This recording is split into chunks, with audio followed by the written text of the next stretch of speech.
आज जो भी हालात में आप और हम यहाँ पे जमा हुए हैं, मेरा आपके सामने सबसे पहले ये, आप सवाल करने से पहले मेरा ये सवाल है कि ये जो फिरोज खान है, आज जो पैदल दौरा किया, उसके साथ ये आईएस सदन का राउडी शीटर अशरफ इस दौरे में क्या कर रहा था? इसके साथ के ये आईएस सदन का जो राउडी शीटर अशरफ है, इसके हवारियां जो 302 murder case, 307 attempt to murder case, rape केसों में जो इन्वॉल्व है, वो इसके साथ क्या कर रहे थे? दूसरी बात, आबिद जो मंगलहाट का राउडी शीटर है, उसके लोग इसके साथ क्या कर रहे थे? शेख साले जो एक्स राउडी शीटर है, उसके लोग इसके साथ क्या कर रहे थे? यहाँ पे आप आज जो हालात जो बने, 2 दिन पहले फिरोज गांधी नगर में आसिफ नगर पीएस के सामने एक रोड बल्दिया के जानिब से हमारे रिप्रेजेंटेशन पे डाली जा रही थी। 2 दिन से उस गुत्तेदार के डेवलपमेंट वर्क को रुकाया जा रहा था। कहा जा रहा था कि तुम हमको क्या कमीशन दोगे? हवारियां आके, इस फिरोज के लोग आके उसको मिनटमेंट को रुका रहे थे। हमने 2 दिन पहले भी पुलिस को ये इन्फॉर्म किया कि नामपल्ली के डेवलपमेंट वर्क को रुकाया जा रहा है। ताजनगर नाला जो बन रहा था, जो लोगों को तकलीफ हुई, वहां पर भी ये लोग वहां पर बार बार गुत्तेदार को सता रहे थे। जेबाबाग के नाला डिले जो हो रहा है, ये लोग बार बार आकर वहां पर गुत्तेदार को हरासा कर रहे थे और एक्सटॉर्ट करने की कोशिश कर रहे थे। आज जब ये लोग सब मिलकर यहां पर आए, तो जब मुझे ये पता चला कि ये जो शख्स फिरोज है, ये राउडी शीटर्स के साथ नामपल्ली हल्के का दौरा कर रहा था, ये हमारे लिए बर्दाश्त नहीं है। किसी किस्म से कोई भी राउडी शीटर जो मर्डर केसेस में इन्वॉल्व हो या अटेम्प्ट टू मर्डर में इन्वॉल्व हो या किसी किस्म के क्रिमिनल एक्टिविटीज में हो, नामपल्ली के गली कूचों में फ्रीली नहीं फिर सकता। अगर ये फिर से इनको लेके फिरेगा, मैं फिर से इनको रोकूंगा। ये फिर से इनको लेके फिरेगा, मैं फिर से इनको रोकूंगा। नामपल्ली हमारे लिए बड़ी अहमियत की जगह है। यहाँ के वोटों का एहसान है जो आज मजलिस इत्तेहादुल मुस्लिमीन के इस एमएलए को यहाँ पे चुन के लाया गया। और इन गली कोचों में अगर एक्सटॉर्शन किया जाएगा और राउडी शीटरों के साथ फिरा जाएगा, तो हम हर मोड़ पर इनको रोकेंगे। इसको अलग तरीके से पेश करने की कोशिश की जा रही है। कल बंजारा हिल्स पीएस में जो फिरोज ने जिस सालम को अहमदनगर प्रेसिडेंट बनाया, उसके ऊपर कल एक एक्सटॉर्शन केस बुक हुआ। उसके साथ के अशु के ऊपर एक एक्सटॉर्शन केस बुक हुआ जो फिरोज से ताल्लुक रखता है। उसके और 2 जनों पे एक्सटॉर्शन केस बुक हुआ। सैयद नगर में गरीब लोगों को डराया जा रहा है कि तुम्हारी नोटरी की जमीन है और अगर तुम हमें पैसे नहीं दोगे तो हाइड्रा आकर तुम्हें तोड़ देगी।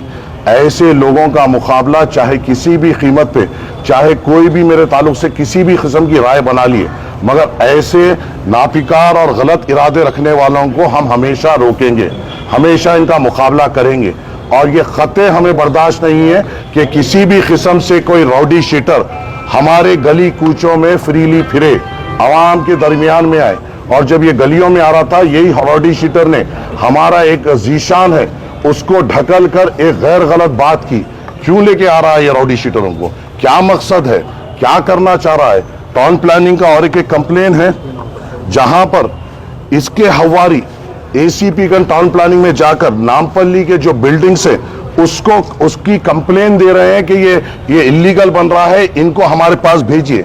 ये है उसके हवारी जो जेबाबाग में रहते हैं और ये उसका रिटर्न कंप्लेन है जो बिल्डिंग्स पे डाल रहा है। गरीब आवाम को तकलीफ पहुंचाने का काम ये कर रहे हैं, गरीब आवाम को सताने का काम ये कर रहे हैं। और अगर ये गरीब आवाम को सताएंगे, 100 बार क्या 1000 बार इनसे मुकाबला करेंगे, मगर आवाम को तकलीफ होने नहीं देंगे।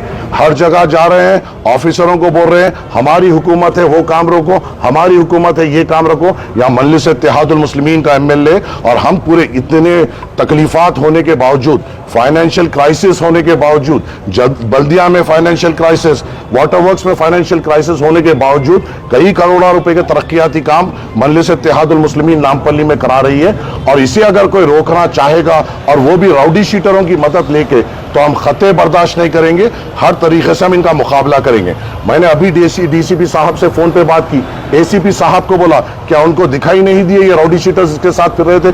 जब मैं फोटो बताया, जब उनको मालूम हुआ कि राउडी शीटर्स के साथ थे, उन्होंने पूरों के नाम नोट किए। ये काम पुलिस का है कि राउडी शीटर्स को आइडेंटिफाई किया जाए और ये लोग खुले में किस तरीके से फिर सकते हैं, किस तरीके से आवाम को डरा सकते हैं, धमका सकते हैं। ये चीज को पुलिस को नोट करना चाहिए। हमारे तरफ से जो कंप्लेन हुई वो एक कंप्लेन हुई, मगर सबसे बड़ी कंप्लेन गुत्तेदार जो कॉन्ट्रैक्टर है उसने किया कि इसको हरासा किया जा रहा था, और उसकी विटनेस में जिसने साइन किया वो बल्दिया के एग्जीक्यूटिव इंजीनियर है और डिप्टी इंजीनियर है, कि उन्होंने विटनेस में साइन की कि हमारे को डेवलपमेंट वर्क करने से रोका जा रहा है। अब ये भी नहीं बोल सकते कि हमने कराया। जब हुकूमत आपकी है तो अहदेदार भी आपके है, तो अहदेदार अगर कंप्लेन कर रहे हैं तो ये एक्सटॉर्शन के लिए और इनकी तकलीफ को नहीं बर्दाश्त कर कॉन्ट्रैक्टर्स अब कंप्लेंट दर्ज कर रहे हैं। और मेरी आप लोगों से अदबन गुजारिश ये है आवाम से, अगर किसी किस्म से मुझे पता चल रहा है कि बंडियों वालों से ये इनके हवारी निकलकर मामूल पूछ रहे हैं, डब्बे वालों से मामूल पूछ रहे हैं, ऐसी कोई तकलीफ अगर इनके हवारी दे रहे हैं, आप सीधी तौर पर मुझको आकर कहिए, कॉर्पोरेटर हजरात को आके कहिए, हम मुकाबला करेंगे मगर गरीब पे कोई तकलीफ आने नहीं देंगे।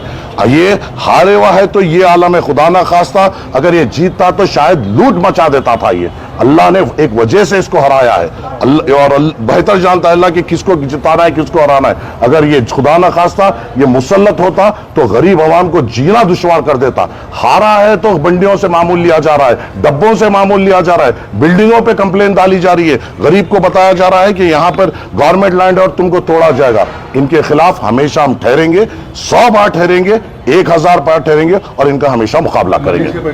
कुछ ने इंजर्ड हुए जब वहां पे हम आए और हमने इन पे रोकने की कोशिश करा। एक हमारे यूसुफ है, जुबेर है, जो ये कांग्रेस के तरफ से जो राउडी शीटर्स आए थे, उन्होंने जब इनके ऊपर फिरोज के तरफ से जब ये राउडी शीटर्स आए थे, तो जब इनके ऊपर बंडमबाजी हुई तो ये लोग इंजर्ड हुए।